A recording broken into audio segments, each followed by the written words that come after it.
Halo guys, di sini saya akan menjelaskan tentang proses peredaran uang. Yang pertama yaitu pelaku peredaran uang. Pelaku utama yang bertanggung jawab terhadap uang yang beredar di Indonesia adalah Bank Indonesia dan Departemen Keuangan. Pengendalian jumlah uang yang beredar merupakan kebijakan yang esensial yang berkaitan dengan perekonomian suatu negara. Kebijakan moneter adalah upaya untuk mencapai tingkat pertumbuhan ekonomi yang tinggi secara berkelanjutan dengan tetap mempertahankan kestabilan harga. Untuk mencapai tujuan tersebut, bank sentral atau otoritas moneter berusaha mengatur keseimbangan antara persediaan uang dengan persediaan barang agar inflasi dapat terkendali. Tercapai kesempatan kerja penuh dan kelancaran dalam pasokan atau distribusi barang. Kebijakan moneter pada dasarnya merupakan suatu kebijakan yang bertujuan untuk mencapai keseimbangan internal yang meliputi pertumbuhan ekonomi yang tinggi, stabilitas harga, dan pemerataan pembangunan, serta keseimbangan eksternal yang meliputi keseimbangan neraca pembayaran, serta tercapainya tujuan ekonomi makro, yaitu menjaga stabilisasi ekonomi yang dapat diukur dengan kesempatan kerja, kestabilan harga, serta neraca pembayaran internasional yang seimbang. Apabila kestabilan dalam kegiatan perekonomian terganggu, maka kebijakan moneter dapat dipakai untuk memulihkan atau tindakan stabilisasi. Pengaruh kebijakan moneter pertama kali akan dirasakan oleh sektor perbankan, yang kemudian ditransfer pada sektor real.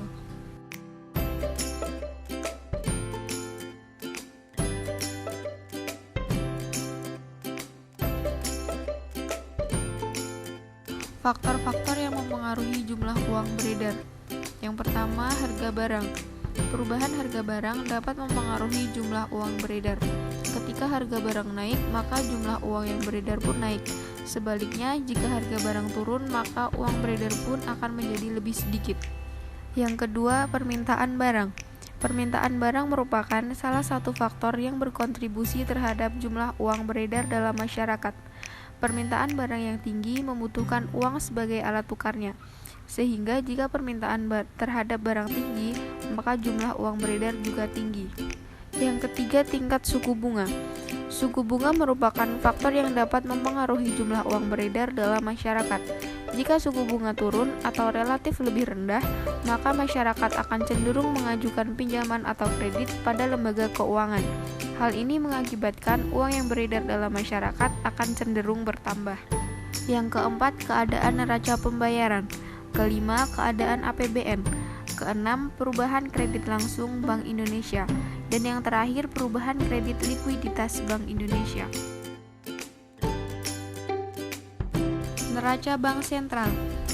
Kegiatan bank sentral di dalam perumusan dan pelaksanaan kebijakan moneter tercermin pada bentuk umum neraca yang disusun. Rekening utama pada neraca bank sentral adalah sebagai berikut. Yang pertama yaitu pada sisi kekayaan meliputi cadangan yang berupa sertifikat emas, SDR, dan valuta asing. Yang kedua, pinjaman uang yang diberikan atau loans terutama pada bank umum. Yang ketiga, surat berharga. Dan yang keempat, kekayaan dan lain-lain. Yang kedua yaitu pada sisi hutang meliputi yang pertama uang kertas, kedua deposito, yang ketiga surplus, dan lain-lain. Kontrol uang inti. Bank Indonesia memiliki kewenangan untuk memperbesar atau mengurangi jumlah uang yang beredar sesuai dengan target moneter yang diinginkan atau sesuai dengan keadaan perekonomian suatu negara.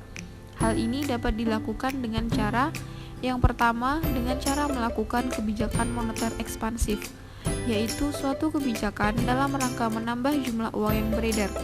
Kebijakan ini dilakukan pada saat perekonomian suatu negara mengalami resesi atau depresi. Yang kedua yaitu melakukan kebijakan moneter kontraktif, yaitu suatu kebijakan dalam rangka mengurangi jumlah uang yang beredar. Penciptaan uang. Faktor-faktor yang menyebabkan bank sentral menciptakan uang. Yang pertama, pertumbuhan ekonomi yang ekspansi. Keadaan di mana perekonomian negara sedang memerlukan penambahan jumlah uang beredar yang bertujuan untuk menciptakan kondisi moneter yang lebih stabil atau tetap stabil. Yang kedua yaitu menggantikan uang yang ditarik dari peredaran. Penarikan ini terkait dengan penerbitan uang baru, mengganti uang yang sudah rusak, uang terbitan lama, uang yang sudah banyak dipalsukan, atau karena faktor-faktor lain. Selanjutnya yaitu penciptaan uang oleh bank umum. Yang pertama, mekanisme substitusi. Penciptaan uang ini terjadi karena nasabah menyimpan uang kartalnya pada bank yang berbentuk rekening seperti rekening tabungan, rekening deposito, rekening giro, dan rekening koran. Penciptaan uang ini tidak menambah uang beredar. Uang giral dan uang kuasai bertambah, namun uang kartal cenderung berkurang. Yang kedua yaitu mekanisme transformasi. Penciptaan ini terjadi karena bank umum mendiskonto wesel atau membeli surat berharga dari nasabah dan membukukan nilai wesel yang didiskonto atau surat berharga yang dibeli tersebut ke dalam rekening tabungan, deposito atau giro atas nama nasabah. Penciptaan ini tidak merubah jumlah uang yang beredar. Yang ketiga, mekanisme pemberian kredit. Penciptaan ini terjadi karena bank umum memberikan kredit kepada nasabah atau perusahaan dan kredit tersebut dipindah bukukan ke dalam bentuk rekening koran atau rekening giro nasabah. Penciptaan ini menambah jumlah uang yang beredar. Isu-isu ekonomi yang terjadi di Indonesia. Yang pertama, melambatnya pertumbuhan jumlah uang yang beredar pada bulan Juni 2019. Bank Indonesia mencatat pertumbuhan uang beredar melambat pada bulan Juni 2019. Dalam arti luas, M2, posisi uang beredar pada bulan Juni 2019 tercatat sebesar 5.911,2 triliun atau tumbuh 6,8% secara tahunan.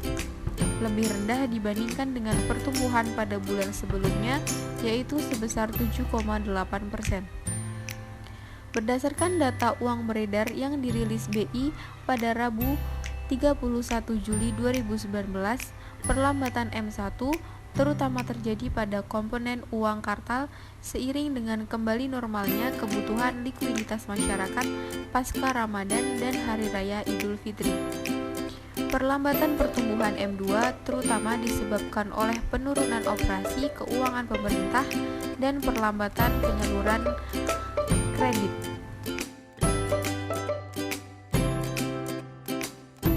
Operasi keuangan pemerintah merosot sebesar 12,7% setelah mencatat kenaikan sebesar 5,5% pada Mei 2019.